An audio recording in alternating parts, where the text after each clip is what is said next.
Salut à tous mes frères et sœurs, bande konanga ba congolais. Nazana sengo mingi ndenge toye ko sola lisuma kama mboka na biso.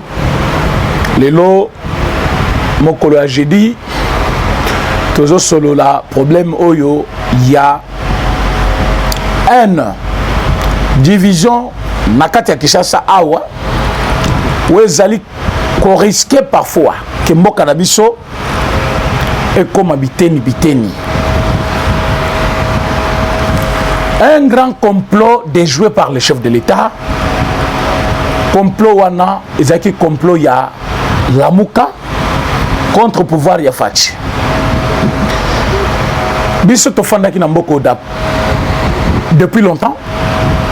Toyebi que président Mobutu à l'époque azamuto azaki na makamne mususu mabe, mais au moins il a gardé l'unité nationale. Mais le leçon botali bien, to ya tribalisme zomata. Et mutazo matsato ya tribalisme mingi lelo ezali Fayulu Martin. Azali na esprit moko tribal. Azotinda batu na télévision bafinga ka batu. Balo bakamabe ya batu. Bafinga ka baluba. Baina bango. Azali ko instrumentaliser la jeunesse. Fayulu c'est un danger permanent. Le BBC Union s'est que M. Fayulu était invité par la justice. Sobenga kinga lobby président René Lobaki ba kanga Fayulu. Ce qu'on est ba kangiete. Na lobby naye ko sala triomphalisme té. Fayulu n'a rien de grave au bako bangate, au bako bangaye par la justice. Fayulu n'est pas très puissant pour justice bangaye. Vous allez m'excuser, vous verrez que je ne parle pas comme d'habitude. Hier, je parlais trop à limiter. Ce matin, on a déjà commencé aussi ailleurs. Le matin, on avait déjà commencé. Et nous, on est un peu très affaibli. Mais comme c'est notre devoir, nous devons toujours communiquer avec la population. Allons de quoi na kombo ya Martin Fayulu. On dira comme intouchable. On dira dans la puissance mokoboy. Mais nous devons poser question à tout moment. Pour nous, quand Fayulu on est sengini. Non. Nous devons sa politique, on dit politique à maboumou na bino abandako na bino politique ya so siliki na ndako bengani mwasi. Même moi si on peut comment la loi. Quand les aki obengani mwasi ndengo lingi. Mais le so bengani mwasi ke na commune. Obengani mwasi ke na l'état. Bokaboli biloko bakangi ça dépend régime nini bo ponaki na l'état. Même l'église en condition est comment net les lois avec Covid-19 so pakoli nani na maboko te okokotate ozana kashinete okokotate il y a des conditions pouvoir les awenzité o mututo okokota bininga lingi pouvoir ezali na mibeku ezali ko garder yango pour la survie ya nation mobimba. Alors nous trouvons que batobele ba na posa bakanga Fayulu. Alors ta mamoni ki invitation à lobby simbité. Et puis on dirait Fayulu a puissant, il y a un bakangiete. Non. Il y avait un complot qu'on a déjoué hier. Complot Jackie Boy. Vous avez vu des images montrant le jeune. Na niveau ya Tchangu Pascal. Batouana. Bazana bilongi moko boya bano balala kalibanda. Ba voyou. Batoyo. Batangate. Je dis bien des voyous. Batu batanga te, batu bazan esprit à discernement te, bazan kibomoto te, eloko muke bazan ngo pema onzamba pesi bango. Mais sans nyonso ya kibomoto ke muto azali mutu ezate. Bazui bango image. Batu na balobi yo Tshisekedi lokola olingo kanga Fayulu yeba ke bande kono tutoko boma bango. Tokoboma baluba toyebi banzela na bango tu batambolaka toyebi bisika bafandaka tozo vivre na bango na ba quartier na biso to kata bango tokotumba bango botala bilongi na biso yeyo. Les services de renseignement, vous devez faire votre travail. Bon fatigué biso kaka na ba leçon comment ote so bosali bongo boko manengo na kabila lukuta na bino na poto bakanga batute. Qui vous a dit que parce que état de droit ezel bakanga batute na état de droit ça dit mututo ko finga ndenge alingi o neto moi si wana impoli ya moi so afinga ki nani afingi ka jombo hein yo so ozaki na Kinshasa olinga okoma lokola ka Jombo. Est-ce que bayebi yo? Hein? Papa Kajombo Zomona Lelo a commis de défendre Fatchouana. Ça prend combien de temps pour défendre Fatch? Il a sa vie privée à vivre à Batoubayebi. Bande Konangai. Bande Kebele ou Bazana Poto. Batu a boigna makasi, batu a respect. Batu a sambelaka, batu a bolingwambo koyo. Bazai belé. Bamsuko tu balinga baya babangote. Mais il y a des gens qui sont comme à commis na poto. On dirait il y a comme au-dessus à Batumusu donc yé pona yé loko lazana poto, mutazana Kinshasa yé bien l'autre côté. Yé mutu a poto, mutu a yé bignons. Mais Batumusu poto kuna. Il écoute makamusu to sala bangonde ba contribuer à capé. Abengo président René voilà, bo sala boy. Bon na makambolo baki na moni soko baki si boy lobi bien. Mais bato boinde to zana bango besoin na Congo. Batondi poto wana. Baza on est belé. Et belé. Maman Suzanne Azawana, dans les États-Unis d'Amérique, a fait sa idée, s'il faut donner des idées. Bah, tu vas y belé. Bah, maman Bombo, tu as même pas ma soeur. Bah, religieuse, bah, tu as sa idée. Pour baligner mon canabango. Tout ça, la boy pour la jeunesse. Tout ça, la boy pour la éduquer Batou. Tout ça, la boy pour la éviter tribalim, bossa la boy. Voilà, Batou, ya poto, biso toko bete la maboko. Mais yo parce qu'on fandi na poto, mosala na yo, ko joa numéro, ko benga Batou, ko finga. Les lobes mis numéro na yo, o komi, o to koma na l'état. To koma na l'état, pour imagine, on peut enregistrer, vocal na yo, comme ça, ba nanan ko tu na yo. Mutezo sa l'émission na ye, eza liberté yazui. Tout comme yozo samusa na tango batuni olobi non na poto za kabongo na poto ofandi di bato so bande ofinga ka mutu na poto bakokanga yote parce que oza na poto bino ba lukuta bena bomo na bena hein même soki to za na antiquité o bato bayebi te makambo eleka na poto même son na mutu ya poto te avec la télévision kaka so chango akomo na réalité musoso belé ba chaîne belé ya poto na ezo retransmettre makambo belé en direct. Vu monsieur Skuto na Congo tozaki ko yebela keiza bongo na poto après moment toyeki komona keiza bongo na poto te mais son zamba pambolio zamba peso lisungi zamba peso moyen au komi na poto vu ya poto eza différent na o ya Congo eza pour yo songa ba congolais o pesa bango ma mayele tozo mona bato baye poto bayao ache mo fondation ache mo orphelinat asali mo centre moko boya ko tsibatu tozo mona bato baye poto bazo kabela bato bilambao to mona bato baye poto bazo ko soutenir président chef de l'état to mona bato baye poto bazo pesa mongo na la moka pour vivre tozo mona bato baye poto pesa idée ya malam mais ce qui peut mutaza contre idée na yo kofinga yete pour la liberté na yo Yakobo ya idée na yo sorte kondima yango so idée na yo na yangai ezotambola nzela moko te est-ce qu'il faut na finga ye il faut na boya yo pourquoi ça c'est comme le on dirait la politique ton combat adversaire non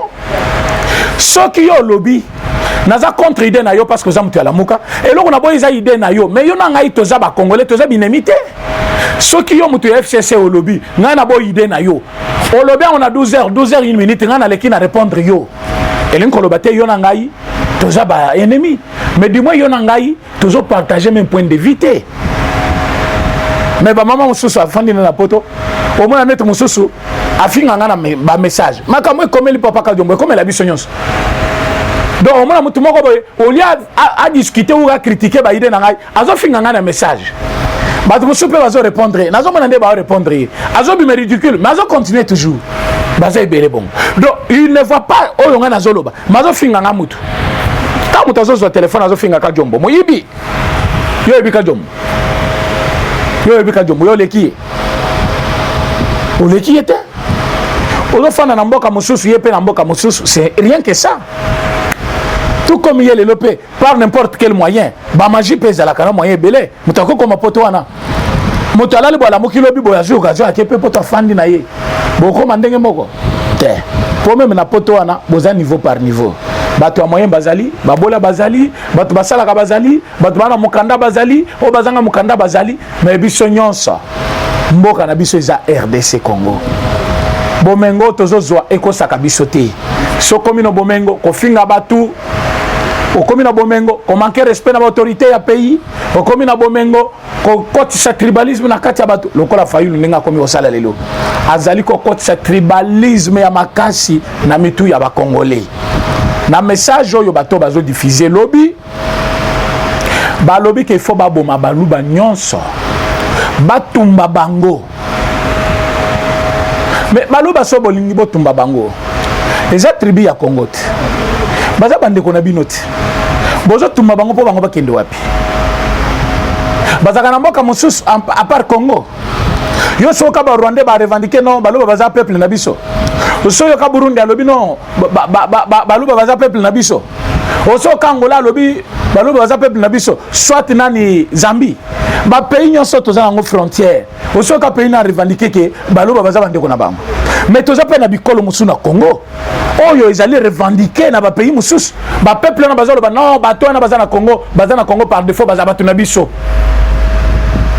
sko moluba communal mutaza au centre ya pays européen ces pays ni otumbaye parce que yetango andimaki Mobutu aza la président azaki zoba era ndimi ke Kabila dirige yazaki zoba lokole yazui pouvoir sala opposition ndenge Tshisekedi sala ki opposition IDPS ezaka baluba te IDPS salama na Mbujima ite na Kananga te na Chikapa te IDPS salama na Kinshasa ce salama na Kinshasa non za baluba te salamawa na 13 parlementaires bango nyonso bazaki baluba te soto mo mutazolo ba parti ya baluba ignorant lobana yaza ignorant azabolole mutuna yaza bien te parti ya baluba il fallait za la parti au baluba na baluba kande bazali mais sur le but que non parce que baluba baza pourcentage belé na ko expliquer pourquoi na MPRP bangala nde bazaki belé pourquoi na palu kaka batu abando nde bazaki belé pourquoi na nani parti ya nani Kyungwa Kumwanza kaba katange nde bazaki belé même na PPRD ba katange bazaki belé parce que vote au Congo ezaki tributaire batutu bazaki ko soutenir leader ya côté na bango donc ce n'est pas seulement l'UDPS les loso kei na bako au mona ke batu bazaki belé kuna bazaki ba Congo c'est vice versa alors si vous pensez que parce que baluba bazaki nombre ya monene na niveau ya UDPS et combien baluba té eza parti ya batu nyonso raison pour laquelle quand le président chef de l'État est devenu président il n'a pas pris le baluba na cabinet naïe. Il a commencé par Kolongel qui est mutu abandonné. Il a pris Kamer wazali mutu ya Est de la République baluba ba yesima. Est-il elo a-t-il ko remplacer Kamer par Mulubate? Ba secrétaire tout exécutif faut bazo travailler na Augustin Kabuya na IDPS bazali balubate. Bon mona ki ba présenter ki bango il y a une semaine passée tozaki na mutu ya ba Congo, tozaki na mutu ya Okatanga, tozaki na mutu ya Sankuru, tozaki donc batu ya partout na mutu ya Équateur, baza 4. Donc tozali ko représenter Congo Mubimba. Alors si vous pensez que opinion ya mutu zo sepelisa yote c'est bien de zapper na télévision ba chaîne ezebele. Solingo landa lokito Congo te. Olingo landa top Congo te olingo landa nani sangwa Congo te okokipe ko landa chaîne mususu mais so moni pe mutu na osepela kana yete tu n'es pas obligé na ordinateur na yo na télévision na yo na téléphone na yo o fina kaka si lui po finga ye zape ye finga mutu mususu alors mutu abongo soki bazeli na aéroport tango azana na Congo azina une frappe après bakangi bo bandi oloba bon moni de pese ba komi ko sala boy non elle moko pe faut corriger ba to modèle oyo mais balu bango pe banda bo finga bango banda bo sala bango mabe ba répondre ka binoté bozo bana te bozo du ridicule et keba dans le silence tout le monde est intelligent mutu bozo mona yele lo kimia ko quand c'était sa faiblesse à cause de la kimia bongo aibinyo so basalaka mais plus azomela plus kanda na yezo pesa ye force jour ya kotomboka ezaka mabe mutu to mona ka ozo finga zolo bate keba place hotel ozo finga ye koza la pembe na yete pour kozwa kumoko par hasard obi côté bimélité parce que tu n'avais pas l'idée que kobima ta ozo finga muluba lelo o kanel muluba lelo olobi mebe muluba lelo kanisa po ya pas capable ya ko sala yo en retour kanisa ya koko sala yo. Alors il ne faut pas toujours mutazo encaisser yo kanisa comme plus fort que lui. C'est comme tant baboy ko kanga fa yo lobby babimi fort. Non, vous ne êtes pas fort. Complot ezalaki boy. Selon les complots, il fallait mukolo lobby batuba kufa. Lelo batuba kufa. Comme ça siège chef de l'État. Il y a Union africaine balongola yango bapesa ngo mutu mususu. Le président de l'Union africaine doit être quelqu'un de bien, quelqu'un qui cultive de vraies valeurs chez lui. Mais président Félix, dans 5 mois, comme président de l'Union africaine, or avec ce poste-là, il va déjouer beaucoup de complots. Est de la République que vous allez pacifier. Est de la République que vous allez bien sécuriser. Avec cette fonction-là, Congo peut bénéficier Makambu Ebele sur le plan international. Mais poste on a pas Zouango, dans 5 mois, Fayoulou travaille d'arrache-pied pour pousser le chef de l'État à commettre une bêtise. Le chef de l'État est très intelligent. Invitation, Batindela Kango, bel et bien Fayoulou. Invitation, ils allaient Koutate. M. Fayoulou a veillé bel et bien. Son invitation, lui, était d'Orongoy.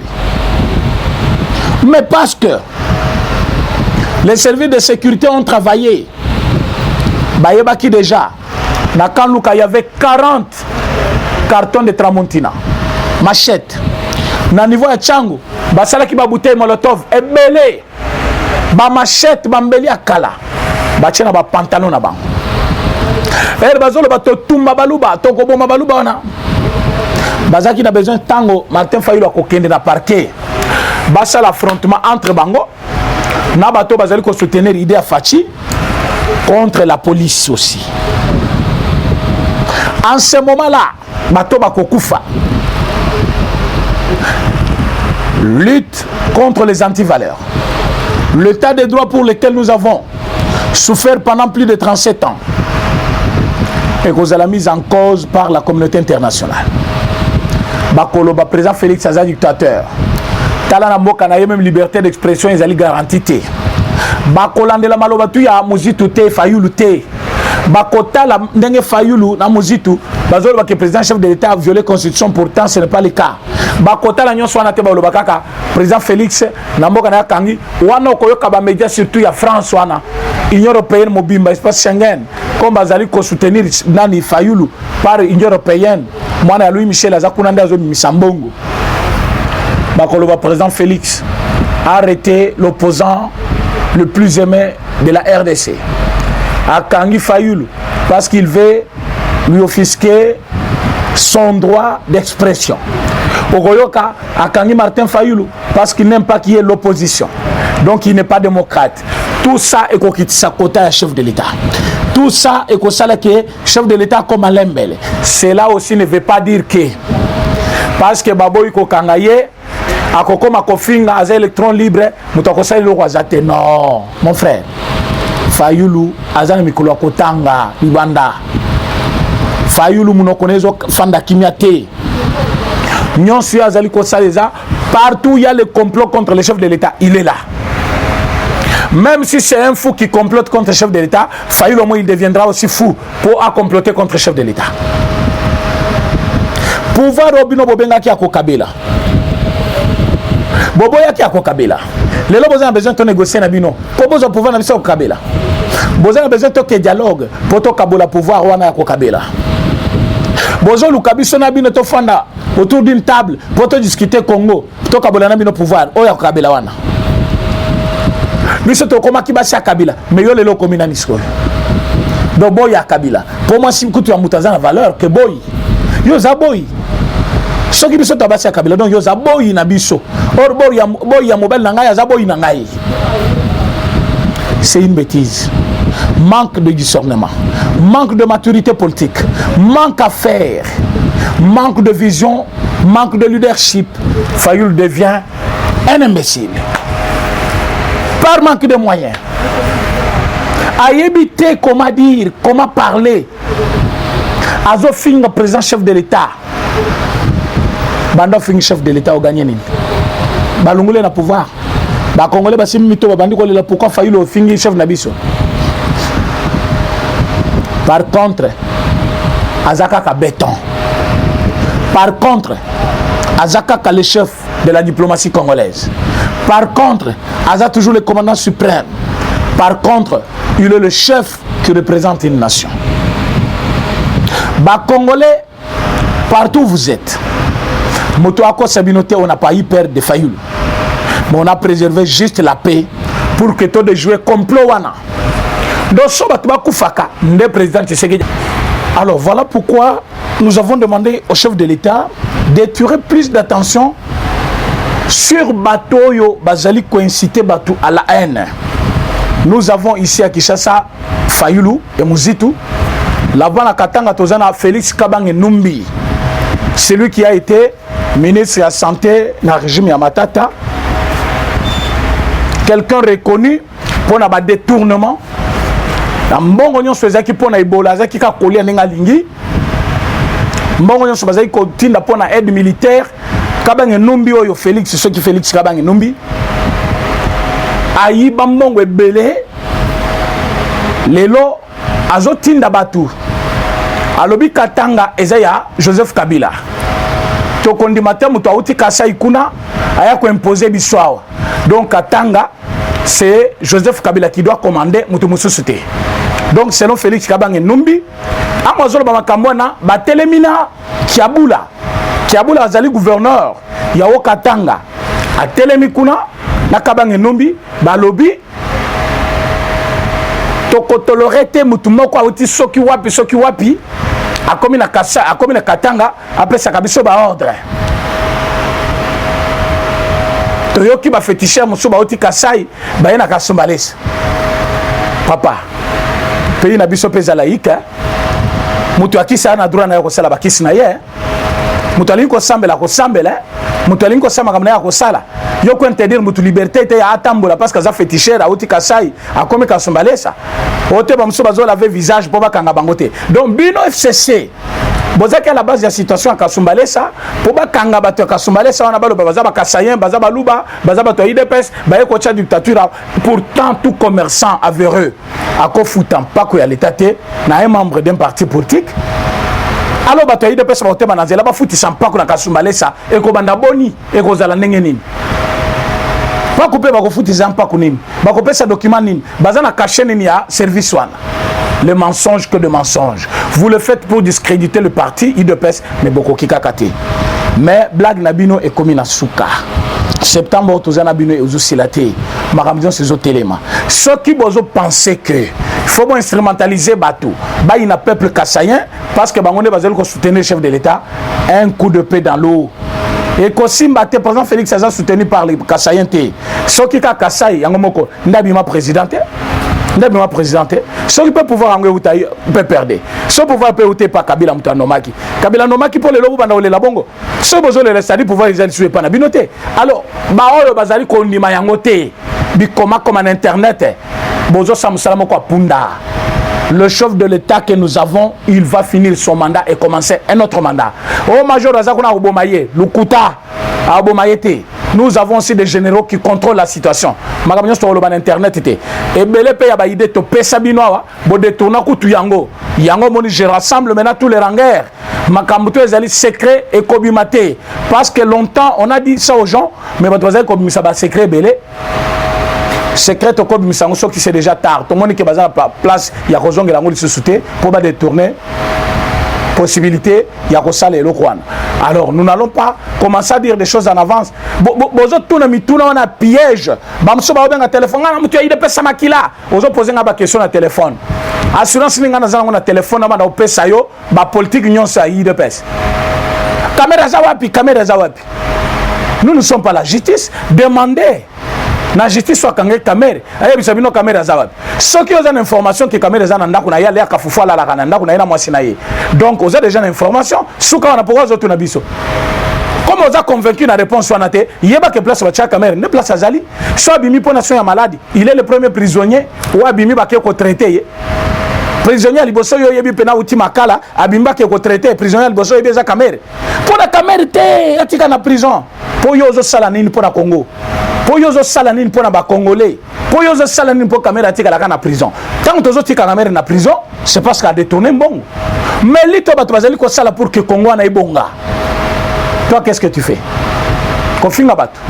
Ndemo sala yo yebi. Lito tozo sala pona. Mboka ibonga. Mboka ezala bien. Nécessite le soutien de tout le monde.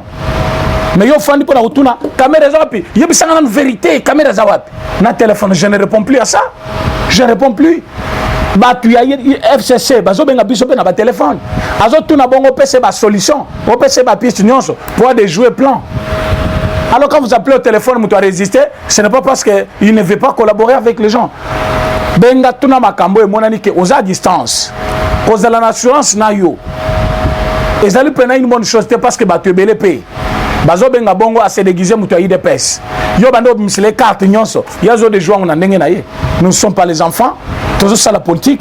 La politique il y a tout. Quand vous appelez au monde mutu a échapper parfois la question ko lokate yo zongo na ndenge ya mabe comme Félix Kabange Numbiwana mutu pena batie ministre ya santé balongoli bati na ministre à plan donc il y a un généraliste atanga ba domaine nyonso ayebi partout akokota ko sala musala et mutu aboya zo fungola manga na ye azolo bana katanga eza ya Kabila mutu musa cause la président kunate donc même président chef de l'état aza président katanga te batelemina gouverneur tant azolo ba to kondimate mutu moko ya ko chabiso ordre gouvernement ya nani katanga ezali au moins batu aboyi yango batu nyonso ozomona bazo kolisa mande futro ya ça ne va pas aussi. C'est Kabange Numbi incite les gens à la haine. La vidéo est là. Ils ont incité bateau à la haine tribale. Quand je vous ai dit que Makamutu failli dans ce salle, bah yebisi yango pour ça. Vidéoconférence. Muzitu Kabila et Raymond Chibanda. Et bon Raymond Chibanda zana. Bino bato bazolo batiseka jaza tribal. Tango ba Raymond Chibanda bazo soutenir bino wana za tribalité. Jour wa kolungwa kuna makile gangi azongeli baluba. Ta mukeba yazaki na bino bien. Lokola mukeba ya lungwe akomi muluba. Koza muluba ezali sum. Yo ekolo nanga ko yeba ngo facilement ya yonga na ko yeba mukolo. Makamuluba salaka ehebani ke oyo makamba baluba. Oyo ekolo na bino ehebani te confusion. Donc on a appelé Congolais te tokoyeba te.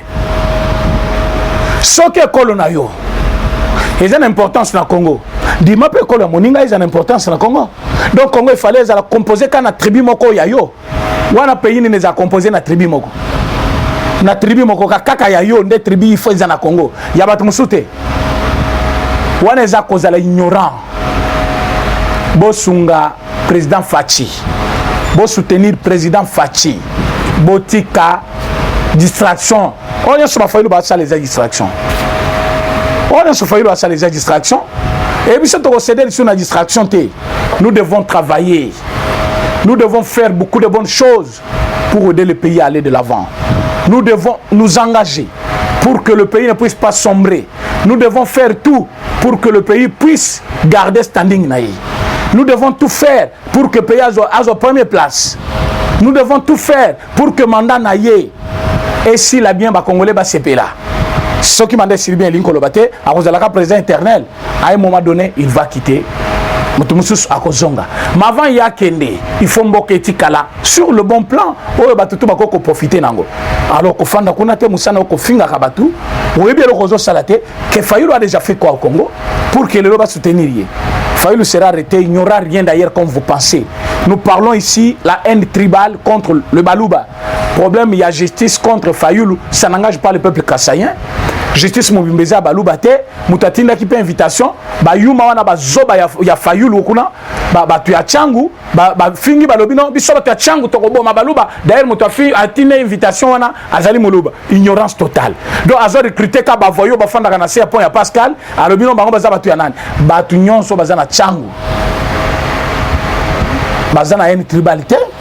Alors yo groupe moko bo ya ba voyou ou là la kalibando mais la kajamba du matin au soir au salé longi ya jamba allez au bandi au finga na yo tokobo mabaluba et puis bakamati pe vidéo wana ba tchango na internet ba tutu batala incitation à la haine là na yo ki mukongo moko abimi a condamné te na yo ki mongala moko abimi a condamné te na yo ki te musoyeli moko abimi a condamné par contre FCC bazo encourager bango balobi mais Fayulu azana raison na ye ceux qui mutazo violer constitution Fayulu a porter plainte mabe zawapi. Et puis vous avez rappelé bino mo finga Kabila yo kati Tshisekedi obo alobaki bokangela mwana wana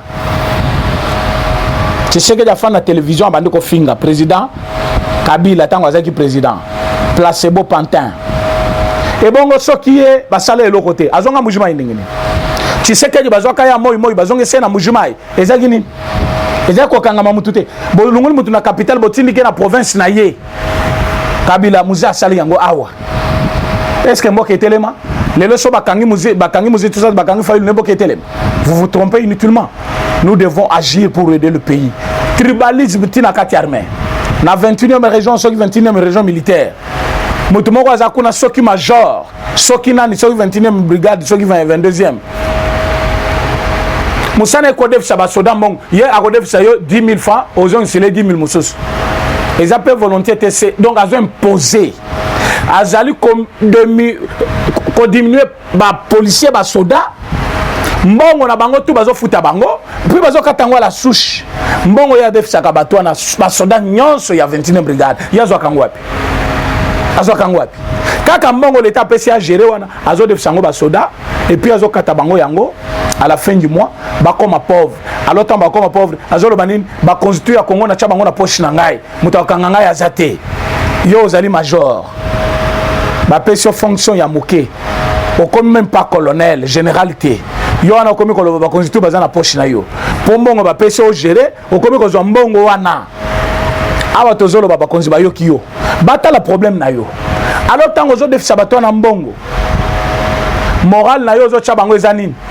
Ngai na ande kwa shadari mutakosala ngai loko azate na souci na yo basoda bazala babola libela pour que on instrumentaliser moral na bango et puis ozo bisa bango nini olobi bobo sanate muto atinda biso donc Kabila muto atinda biso makambo zo bisa batu yango wana na l'armée ta politique ceux qui otanga quitté avant la poste aux awana yeba ke politique na armée etambola ensemble te. Ordre, il y a armée et où tu as la politique, mais armée, à Koyambé, régime, yon soit Koya. Alors, ceux qui ont un régime à Kabila, ou Tigali Moutou à Kabila, c'est parce que les institutions restent, les hommes passent. Kabila est déjà parti, mais l'institution présidence et comme institution, il y a Moutou Moussous. Voilà pourquoi on demande que Oignon Sobazali Sima, il y a Moutouana na armée. Bame Kakoyebi, c'est que Makamozo Sala Awa. Na Kishasa pe base bayebi yango. Ceux qui ont continué comme ça là yango, nous on va prendre notre disposition. Makambo yango eka change. Ongo eka change. Alors il va changer le mode de scrutin. Tout le monde de mode direct, tout qui est en mode indirect. Ignorant. Aïe bien le côté. Pour tout le monde en mode direct, tout qui est en mode indirect, il faut pas changer la constitution. Parce qu'article 70 est lobby. Le président chef de l'État est élu au suffrage universel direct. Wana article 70 de la Constitution. Mututo a la Constitution na téléphone naï. Azana mukanda Constitution, joue article 70. Le président chef de l'État est élu au suffrage direct. Direct, c'est-à-dire peuple congolais n'a pas voté président. Maintenant, yozoloba, va changer mode. Ba komisango indirect, c'est-à-dire ba député ba comme ko voter na place na biso. Ba député na biso ba corrompu oyo, ba député lokola ba Daniel Saf, o bazo demander ba 1000 francs. Mukeba ya bimisi yango polele. Mutazo demander 1000 francs. Soki muto il faut bima président. A ko changer $5,000 par député. Pour que soit comme président ko zongi sango. À côté comme pango na etami bali à 5 000 a ko futa ba député nyon somongo wana. Abimi président. Et vous dites que non, Baba n'a pas voté président par le représentant du peuple. Mais ce qui est pour la dépense, la élection. Mais tout le monde est une élection couplée. Il y a des députés, il y a président le même jour. Ceux qui sont ignorants, ils ont changé. Aujourd'hui, non, la mode, il y a suffrage direct, il y a mode indirect pour éviter des dépenses. Mais il faut voter quand même des députés par le peuple. Pourquoi pas jour voter par député, voter par la président? Ça, tu n'as pas réfléchi. Parce que ma candidature au bout de ton nez, tu ne vois pas plus loin. Soit tu as d'un mode à un autre, c'est pour une raison. Raison, selon yo, dépenses. Mais qui vous a dit que votre chef de l'État, ils ont coûté dépenses dans l'État? Et bon, il y a pas de député. Pour papier, il y a présidence, et il y a parfois Moukeboui. Mais il y a des députés, il y a des députés, il y a ni ne coûte bon même pour l'impression à papier ou à bulletin de vote. D'où et que ça les matin pour ça il faut pas changer la constitution. Et ils ont misé sur la majorité artificielle basée dans mon Sénat. Pour Nanine, selon Bango, Il faut l'Assemblée va changer la loi. Pour baza majoritaire. Mais beaucoup de peuple dans là. Biso to obima to tikate. To kozala dans là chaque jour boko lemba biso te régime na bino ko sila. Ti boko lungwa. Ti régime totalement fatigué ko ya. Oh facha ko sala pouvoir na premier ministre na ye, na assemblée na ye pour na obongisa Congo. Binoté. Boko changer constitution te po bolungola article 70. So bolingo lungola ngo boko tana biso peuple. S'occuper de la mode universel direct, plutôt que indirect. Il faut que le peuple passe d'accord. Il faut que le référendum. Le référendum peut aller vote et écouter Bissombon. Donc, tu n'as pas beaucoup réfléchi. Mais il y a des yoté. Yo bacha ko kana munoko maloba na munoko kendolo. Mer ba yaka obimission na ndako. Ko monta mabisa ki tunda ka senda bakenda ke bele. Mer ba yako bimisa yo ba yakite. Masulula ka bino bongo bino no ba Claude Machala. Bazo utiliser bino po boza baluba. Mais soki makambo yindi bino ba mona na kate. Mais bomona ki tunda ka senda. Ba yake bele kuna. Ba yako telemela tunda ka senda. Mais tourna yo biloko ela libanda banzizi bazo zo biloko na yo. Biloko ya millionnaire ndenge Zakariba alobi. Biloko ya millionnaire. Eza oto mona ki libanda wana te. Zakariba baso yo pe ko na ko enquêter biloko ngo. Alobi biloko mwana wana alobi no papa za millionnaire. Biloko e bimaki na ndako wana millionnaire. Je ne crois pas. Wana Zakariba babaso. Mais biloko ya millionnaire ela libanda banzizi baye. Baye côté ka bamaki na bangwana. Ba tu arrive c'est bayete. Mais les lois sur le plan mususu oté il faut que la mode direct to que la mode indirect et ko simbate et ko sale mapete comme le baki le cas qui pe na campus malgré aux qui gouverneur mouvement il habite nous aux côté auditoire professeur Matalobi au revoir ba note na ya cours ya droit constitutionnel parce que sinon aux en a déficit notoire en matière ya droit ndenge moko na Théodore Ngoy ndenge moko na Fayulu un grand voleur pour na ko éviter biloko wana bozonga na na kati ya mibeko botala mibeko bo comprendre ce qui se passe. Pourquoi nous sommes arrivés trop bas comme ça? Pourquoi au lieu de discuter la politique du pays, au lieu de donner des idées, on commence maintenant à discuter des individus? Vous pensez que vous allez distraire le chef de l'État? Non. Vous allez se distraire Binomoko. Je demande à tous les Congolais, je demande à tous les amis, Bapé Sabiso chance, Yako Jerembo Kaoyo, Bato Balinga Osunga Biso, Baya, Bajen wana Tchango Bazali Kofinga Batu du matin au soir, ils ont pas manque à faire. Plus on a besoin, tout chaba centre de formation belé na Tchangouana, tout éduquer masse. Tout ça là-bas, jour et de colloques, il y a enseignement, il y a un séminaire d'encadrement.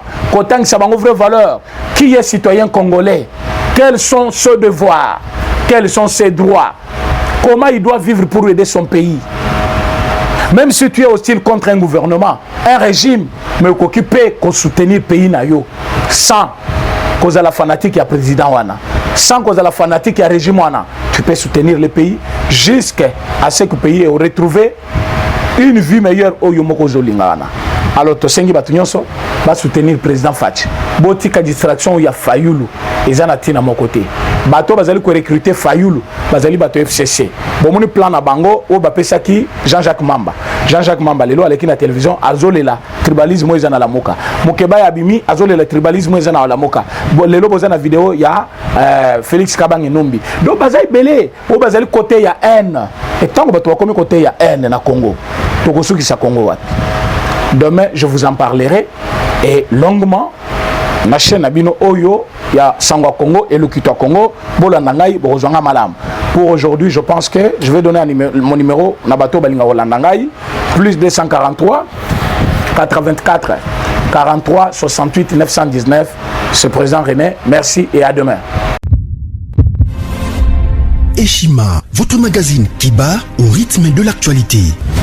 Retrouvez la nouvelle édition. Exclusivité. 60 ans après l'indépendance, État de droit sous le leadership de Félix Antoine Tshisekedi. Le 5e président de la RDC s'est jeté dans un combat sans merci pour l'instauration de l'État des droits. Contre vents et marées, Fachi Béton décide d'en finir avec une politique d'impunité, la gratuité de l'enseignement de base, l'amélioration des relations diplomatiques, la sacralisation du Conseil des ministres, l'indépendance de la justice, le redressement de la RDC, focus au Katanga. Le gouverneur Jacques Kiaboula construit les routes du Haut-Katanga pour relever le défi du social et du développement. Le but est d'inonder Lubumbashi et les autres centres urbains de produits agricoles tout en baissant leurs prix. Découverte, nommé directeur général Barnabé Mouakadi veut rendre la DGI plus performante. Dossier Eshima, l'église s'éloigne humiliée du village. Interview, porteur d'espoir dans la lutte contre Covid-19 grâce à l'Artemisia, le docteur Jérôme Mouniangui juge son expérience en RDC. Loi des finances publiques 2020, le VPM Jean-Baud de Maillot atteint ses objectifs. Économie, jusqu'où ira les francs congolais? Retrouvez l'intégralité du magazine Eshima dans les kiosques. Eshima Magazine, un nouveau standard d'information.